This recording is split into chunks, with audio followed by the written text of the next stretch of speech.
অন্তর্বর্তী সরকারের প্রধান উপদেষ্টা অধ্যাপক ড মোহাম্মদ ইউনূসের সঙ্গে আজ বিভিন্ন রাজনৈতিক দলের নেতারা সাক্ষাৎ করবেন।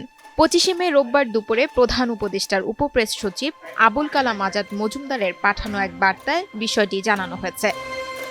প্রথম দফায় বিকেল 5টার দিকে প্রধান উপদেষ্টার সঙ্গে সাক্ষাৎ করবেন অবসরপ্রাপ্ত কর্নেল অলি আহমেদ বীর বিক্রম, মাহমুদুর রহমান মান্না, সাইফুল হক, জুনায়েদ সাকি, হাসনাত কায়ুম, মুজিবুর রহমান মঞ্জু, মুজাহিদুল ইসলাম সেলিম, খালিকুজ্জামান ভূঁইয়া, টিপু বিশ্বাস, শেখ রফিকুল ইসলাম বাবলু ও শহীদ উদ্দিন মাহমুদ স্বপন।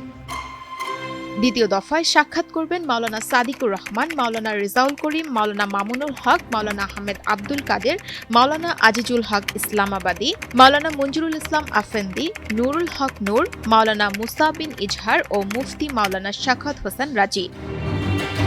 এর আগে 24 মে শনিবার বিএনপি, জামায়াতে ইসলাম এবং এনসিপি প্রধান উপদেষ্টার সঙ্গে সাক্ষাৎ করেন।